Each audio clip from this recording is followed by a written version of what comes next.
All right, everybody, here's Dr. Jill Stein. Give Jill a round of applause, please. Let's give her a warm welcome. Thank you, Conrad. Thank you, Conrad. Thank you, everyone. Thank you, Gloria. Thank you to all the speakers. Thank you to everyone who is here today, because together we are, we will be, we must be an unstoppable force to take back our planet for the people, for our children, for right now, for our future. I'm so grateful to Conrad and to Extinction Rebellion for bringing us here today. I want to agree enthusiastically with what everyone has said. This is really about how we go forward from here. Our numbers are small here today because we've been really flat out for the week doing the most amazing and powerful things. And I want to give a big round of applause and thank you to Extinction Rebellion for leading the charge. And I think this is a moment of discovery right now. It's a moment of discovery out of necessity, because we are seeing the flood waters rising. We've seen 1/3 of Pakistan go underwater. We saw the statistic the other day that one person is dying every 4 seconds from global hunger, that there are 250 million people right now at risk for starvation. There are 50 million right now who are actually at the brink of starvation. And I'm just mentioning that to note that the crisis of the climate is also a crisis of humanity. It is a crisis of democracy. It is a crisis of war and peace. These crises go together. They are converging. They are at an unprecedented existential level. We are all in the target hairs right now of these converging crises. The other day, we were down at the seaport, many of us on the bridge, and many were arrested. And I want to give a big thank you and round of applause to all those brave, courageous people who put their bodies at risk. If you were one of them, please raise your hand so we can thank you and acknowledge you. We will all be following in your footsteps, hopefully at the general strike and perhaps before then. But it is so important that we act together. And if there's one thing that we come away with today, it's that we exchange our contact information, we get on each other's sign-up lists, and we go forward. Looking at the climate crisis right now, and every day it's more staggering news. We all know about these tipping points with the breakup of the ice sheets, with Greenland and the West Antarctic, and the Doomsday Glacier that's holding back 12 feet of water. It's expected to lose its shelf, which is basically the break holding it back. It's going to lose its shelf within the next 3 to 5 years. And then when are we going to see this rapid acceleration of sea level rise? We don't know. There's so much we don't know. We need to operate with common sense and humanity and a sense of precaution, but we're not. We have a political system that's bought and paid for by the predators, by the oil companies, by the fossil fuel companies, by Wall Street, and by the war profiteers. It's no secret that that's who is running our political system and our political parties. So we need to be rebelling out in the streets, and we also need to be rebelling in the voting booth.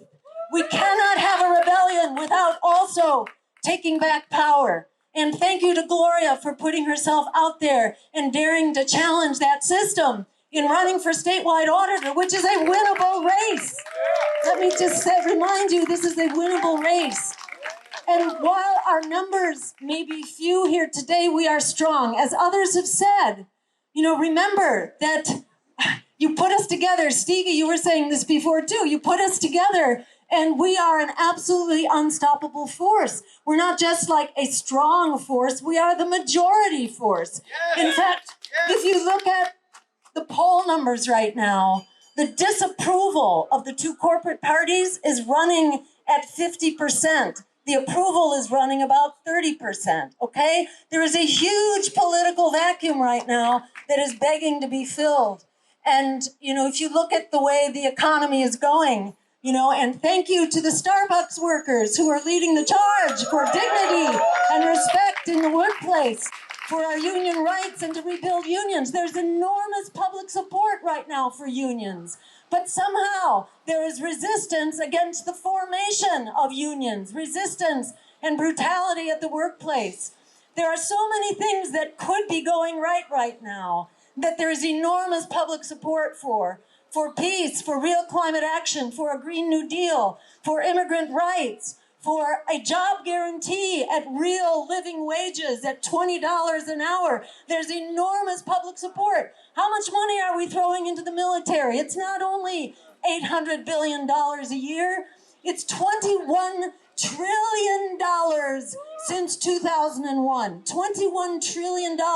We could have a Green New Deal many times over for that amount of money. We need to transform the direction of our resources. We need to take them out of the military that is destroying this planet and put them into our human needs here at home. This is a solvable problem.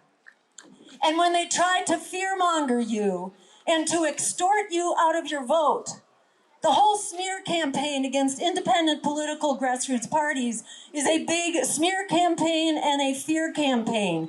Do not let it force your hand into voting against your interests. Just forget about it. We can talk about their particular propaganda and their arguments, which are all over the place. But the bottom line is, if they were really worried about third parties spoiling elections, they would pass ranked choice voting right now and make it impossible for votes to be split and elections to be spoiled. But they don't do that because that's not their purpose. Their purpose is to suppress, repress, and silence our voices. Because if our voices are heard, there will be a rebellion in the voting booth and there will be no stopping us. So I just want to remind us of what Frederick Douglass said.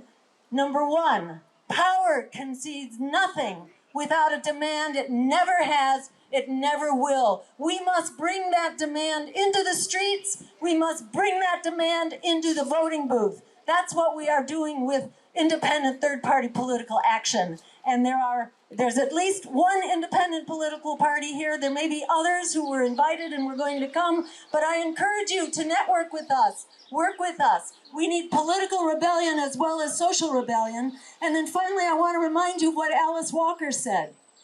The biggest way people give up power is by not knowing we have it to start with. We have it. The powers that be have lost the faith and the confidence of the American people. The Declaration of Independence says that all just power derives from consent of the governed. Well, the governed no longer consent to our illegitimate power that governs by virtue of money, big money, dark money. It's all over the place. The Democratic National Committee just recently, last week, refused to ban dark money from its own primaries. Why? Because it relies on that dark money to defeat its own progressives within the Democratic Party. And there were many of them that were defeated in the recent primary. So this system is not mysterious. It's not rocket science how it works. It's not rocket science that we have the numbers, we have the power, we have the message, we have history on our side. We have no choice but to organize, to take back power, and to make this planet our own and create an America and a world that works for all of us, that puts people, planet, and peace over profit. Let's make it happen. Thank you, Extinction Rebellion.